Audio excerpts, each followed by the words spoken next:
বগুড়ায় আন্তর্জাতিক বিমানবন্দর ও নতুন বিমান ঘাঁটির ঘোষণা। ধর্ষণে শিশু অন্তঃসত্ত্বা, গ্রেপ্তার মাদ্রাসা শিক্ষক, 3 দিনের রিমান্ডে। এবং খাগড়াছড়িতে ইউপিডিএফ সদস্যকে গুলি করে হত্যা।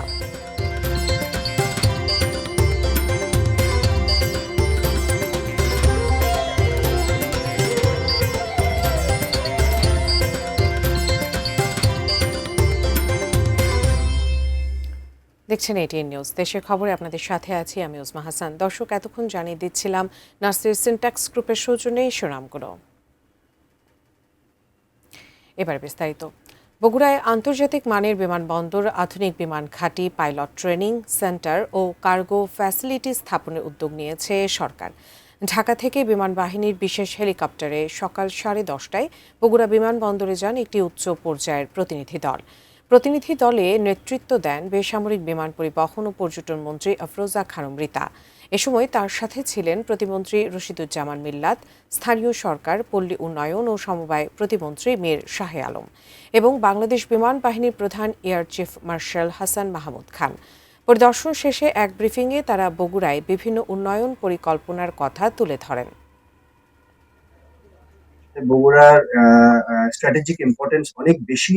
এখানে আমরা চাই একটা অত্যাধুনিক বিমান ঘাঁটি প্রস্তুত করার জন্য, যেখানে আমাদের অত্যাধুনিক জঙ্গি বিমান আসবে অবশ্যই, এবং এই ব্যাপারে আমাদের সরকারের অনেক আমাদেরকে সহযোগিতা করছেন। ইনশাল্লাহ আমরা অচিরেই আপনাদেরকে শুভ সংবাদ দিতে পারবো যে আমরা নতুন জঙ্গি বিমান কিনছি। অঞ্চলে আন্তর্জাতিক বিমানবন্দর নেই, সেটার জন্য বিশেষ করে বগুড়াটাকে গুরুত্ব দেওয়া হচ্ছে। আমরা পাশাপাশি ফ্লাইং একাডেমিটা চালাবো, কারণ আমাদের পাইলটের অনেক দরকার। এই পাইলট আমরা নিজেরাই এখানে বাংলাদেশে ট্রেনিং দিয়ে তাদের প্রশিক্ষণ করে তাদের উপযুক্ত পাইলট বানানোর চেষ্টা, এই পরিকল্পনাটাও আমাদের আছে। নেত্রকোনার মদনে আলোচিত মাদ্রাসা ছাত্রী ধর্ষণ মামলার প্রধান অভিযুক্ত শিক্ষক আমানুল্লাহ আমান সাগরের 3 দিনের রিমান্ড মঞ্জুর করেছেন আদালত। সকাল 11টার দিকে আসামি সাগরকে হাজির করা হলে নেত্রকোনার অতিরিক্ত চিফ জুডিশিয়াল ম্যাজিস্ট্রেট মহসিনা ইসলামের আদালত এই আদেশ দেন।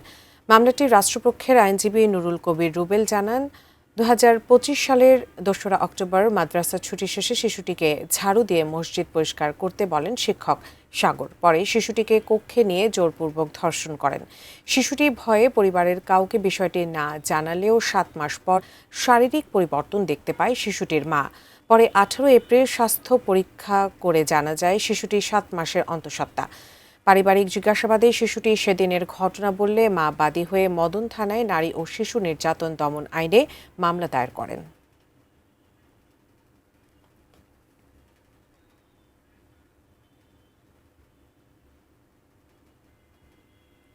খাগড়াছড়ির পানছড়ি উপজেলার ইসলামপুর এলাকায় এক যুবককে গুলি করে হত্যা করেছে দুর্বৃত্তরা।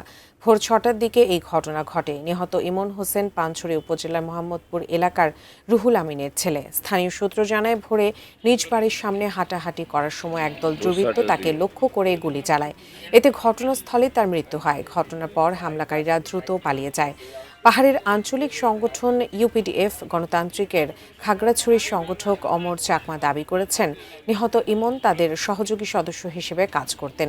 এই হত্যাকাণ্ডের জন্য তিনি প্রসিদ্ধপন্থী ইউপিডিএফকে দায়ী করেন।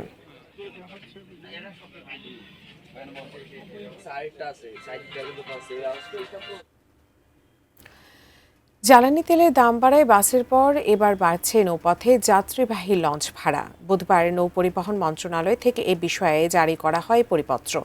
নতুন ভাড়া কার্যকর হবে আগামী 5 মে থেকে। এ বিষয়ে চাঁদপুর লঞ্চঘাট থেকে বিস্তারিত জানাচ্ছেন প্রতিনিধি বিল্লাল ঢালি। ভাড়া অনুযায়ী কিলোমিটার প্রতি এবার ভাড়া বৃদ্ধি পেয়েছে। কিলোমিটার প্রতি 18 পয়সা। 100 কিলোমিটারের কম দূরত্বে, 100 কিলোমিটারের অধিক দূরত্বে ভাড়া বৃদ্ধি পেয়েছে 14 পয়সা, যেটি পূর্বে ছিল 2 টাকা 38 পয়সা, সেটি এখন বৃদ্ধি পেয়ে 2 টাকা 52 পয়সা নির্ধারণ করা হয়েছে। এছাড়াও 100 কিলোমিটার কম দূরত্বে যেখানে পূর্বে ছিল 2 টাকা 77 পয়সা, সেখানে 18 পয়সা বৃদ্ধি করে এখন নতুন ভাড়া বৃদ্ধি করা হয়েছে 2 টাকা 95 পয়সা কিলোমিটার প্রতি। এছাড়াও লঞ্চে অন্যান্য যে সুবিধা আছে, কেবিন বা চেয়ার, কোচ, এইসব ক্ষেত্রে লঞ্চের যে নির্ধারিত ভাড়া আছে কিলোমিটার প্রতি, তার থেকে 4 গুণ ভাড়া আদায় করা হয়।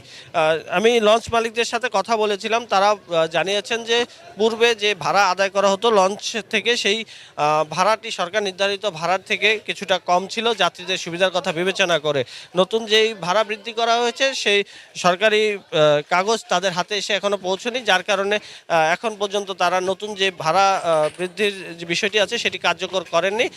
তবে তারা সহসাই হয়তো সেই বিষয়টি বিবেচনা করবেন। আমি যাত্রীদের সাথে কথা বলেছি, তারা বলছেন নতুন যে ভাড়া বৃদ্ধি করা হয়েছে সে বিষয়টি স্বাভাবিক, যেহেতু তেলের মূল্য বৃদ্ধি পেয়েছে তাই বিষয়টি স্বাভাবিকভাবেই দেখছেন তারা। তবে তারা লঞ্চ মালিক পক্ষ যারা আছে তাদের কাছে আহ্বান বা অনুরোধ জানাচ্ছেন যে পূর্বে যেভাবে লঞ্চ মালিক পক্ষ নির্ধারিত ভাড়া থেকে কিছুটা কম ভাড়া আদায় করতেন, এখনও যাতে সরকার নির্ধারিত যে ভাড়া আছে তার থেকে কিছুটা কম ভাড়া আদায় করে যাতে যাত্রীদের স্বস্তি দেওয়া হয় সেই বিষয়টি বিবেচনা করার জন্য আহ্বান জানিয়েছে। দর্শক, দেশের খবরের পর্যায়ে নিয়ে নিচ্ছি ছোট্ট একটি বিরতি, ফিরে এসে আরও যা থাকছে। বিশ্বকবি রবীন্দ্রনাথ ঠাকুরের ১৬৫তম জয়ন্তী উদযাপনের প্রস্তুতি এবং বাজারে আসছে সোনারগাঁওয়ের লিচু।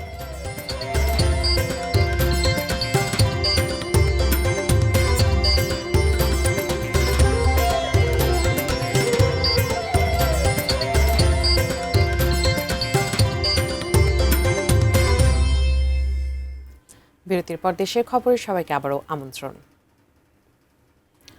ভোলার লালমোহনে বিরোধপূর্ণ জমি থেকে নারিকেল পাড়াকে কেন্দ্র করে দুপক্ষের মধ্যে সংঘর্ষে একজন নিহতের ঘটনায় 4 জনকে আটক করেছে পুলিশ।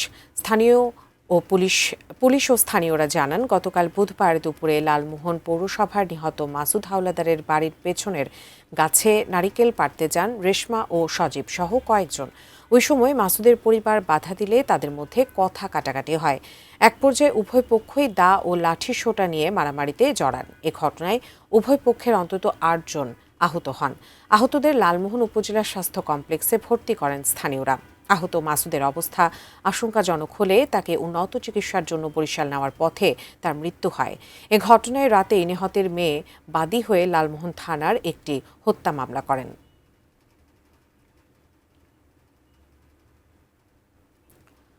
যশোরে প্রায় 6.5 কোটি টাকা মূল্যের 26টি স্বর্ণের বার সহ 3 চোরাজ কারবারিকে আটক করেছে বিজিবি। যশোর 49 ব্যাটালিয়নের অধিনায়ক কর্নেল গোলাম মোহাম্মদ সাইফুল আলম খান জানান, গোপন সংবাদের ভিত্তিতে ভোরে বিজিবির একটি দল যশোর নড়াইল মহাসড়কের নীলগঞ্জ ব্রিজে অবস্থান নেয়। এ সময় সন্দেহভাজন একটি প্রাইভেট কারে তল্লাশি চালিয়ে সিটের কুশনের ভেতর বিশেষ কায়দায় লুকোনো 26টি স্বর্ণের বার উদ্ধার করা হয়। উদ্ধার করা স্বর্ণের ওজন 3 কেজি 48 গ্রাম, যার বাজার মূল্য প্রায় 6 কোটি টাকা। এ ঘটনায় আটক করা হয় যশোরের শার্শা উপজেলার রনি, চৌগাছার আব্দুল গনি ও সদরের ইসরাইল নামে 3 জনকে। প্রাইভেট কার সহ 5টি মোবাইল ফোন এবং নগদ 7,327 টাকা জব্দ করেছে বিজিবি।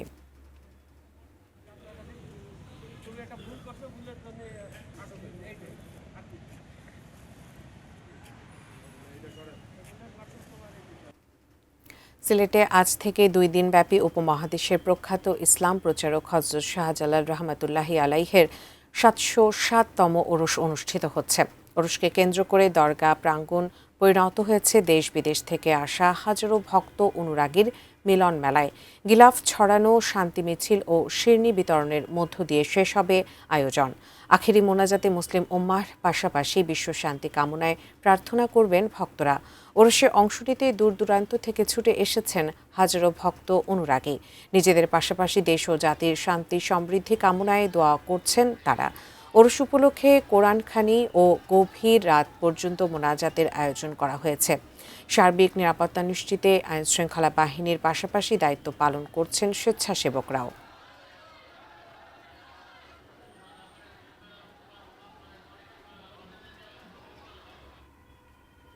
আগামীকাল 25শে বৈশাখ বিশ্বকবি রবীন্দ্রনাথ ঠাকুরের 165তম জয়ন্তী।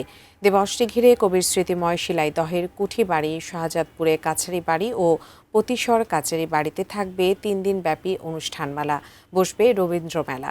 সেই উৎসব উদযাপনের প্রস্তুতির কথা জানিয়েছেন আমাদের প্রতিনিধিরা। কবির জন্মজয়ন্তী উদযাপনে সিরাজগঞ্জের শাহজাদপুর রবীন্দ্র কাছারি বাড়িতে সাজ রব। এবার 3 দিনব্যাপী অনুষ্ঠানমালার মধ্য দিয়ে কবির জন্মবার্ষিকী উদযাপন করবেন রবীন্দ্র অনুরাগীরা। প্রস্তুতি শেষ। জন্মজয়ন্তী উৎসব উদ্বোধন করবেন বিদ্যুৎ, জ্বালানি ও খনিজ সম্পদ মন্ত্রী ইকবাল হাসান মাহমুদ টুকু। কবি দীর্ঘ সময় কাটিয়েছেন কুষ্টিয়ার শিলাইদহের এই কুঠিবাড়িতে। এখানে বসেই তিনি করেছেন কালজয়ী সব সৃষ্টি। বিশ্বকবির জন্মবার্ষিকী উদযাপনে এবার কুঠিবাড়িতে রয়েছে 3 দিনব্যাপী আয়োজন, যা সংস্কৃতি বিষয়ক মন্ত্রণালয়ের সহযোগিতায় জাতীয়ভাবে পালন করবে কুষ্টিয়া জেলা প্রশাসন। এই অনুষ্ঠানকে কেন্দ্র করে দেশ এবং দেশের বাইরে থেকে পর্যটকরা এখানে আসেন। তাদের সার্বিক নিরাপত্তার কথা বিবেচনা করে আমাদের পুরো ক্যাম্পাসটি সিসি ক্যামেরার আওতায় নিয়ে আসা হয়েছে। আমি আশা করি বিগত বছরের থেকেও এবারের অনুষ্ঠানটি জাঁকজমকপূর্ণ হবে। রংতুলির আঁচড়ে সেজে উঠছে নওগাঁর প্রতিশর কাছারি বাড়ি। প্রস্তুত দেবেন্দ্র মঞ্চ। আসতে শুরু করেছেন কবির ভক্ত অনুরাগীরা। রবীন্দ্রনাথকে শ্রদ্ধা জানাতেই আসতে হয়, সেই প্রাণের টানে আসা। বাচ্চারা যে কবিতাগুলো পড়ে, তালগাছ, তারপরে আমাদের ছোট নদী কবিতাগুলো পড়ে, তো তার যে ধারাবাহিকতা কিংবা তার যে সৃষ্টিটা এখান থেকে এটা দেখানোর জন্য আরো ওদেরকে নিয়ে আসা। কবিগুরু রবীন্দ্রনাথ ঠাকুরের ব্যবহৃত জিনিসপত্র সব দেখলাম। বিশ্বকবির জন্ম উৎসবে প্রধান অতিথি হিসেবে উপস্থিত থাকবেন স্থানীয় সরকার, পল্লী উন্নয়ন ও সমবায় মন্ত্রী মির্জা ফখরুল ইসলাম আলমগীর। উৎসব আয়োজনের সব প্রস্তুতি শেষ। মঞ্চ আছে, মঞ্চে আমাদের মূল প্রোগ্রামটা এখানে অনুষ্ঠিত হবে। এখানে কালচারাল প্রোগ্রাম আছে, রবীন্দ্র বিষয়ক আলোচনা আছে। খুব সুন্দর এবং সুষ্ঠুভাবে অনুষ্ঠান পরিচালনার জন্য যা প্রয়োজন সেটাই করা হচ্ছে। Shahidul Rana, desk report, ATN news. দর্শক, দেশের খবরে আবারও নিয়ে নিচ্ছে একটি বিরতি, আমাদের সঙ্গেই থাকুন।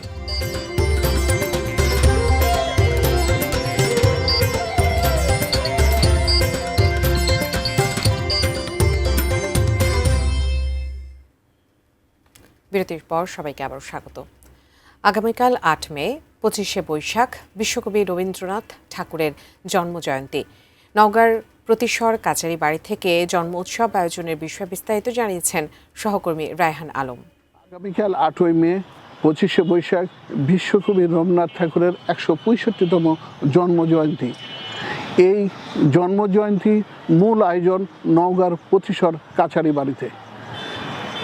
সংস্কৃতি মন্ত্রণালয় ও জেলা প্রশাসন আয়োজিত দিনব্যাপী আলোচনা সভা, স্মৃতিচারণ, সাংস্কৃতিক অনুষ্ঠান ও গ্রামীণ মেলার আয়োজন করেছে জেলা প্রশাসন। এই জন্মজয়ন্তীকে ঘিরে কবিগুরুর ব্যবহৃত জিনিসপত্র এবং তার স্মৃতিচিহ্নগুলোর কাজ ধোয়ামোছা চলছে। প্রস্তুত করা হয়েছে দেবেন্দ্র মঞ্চ।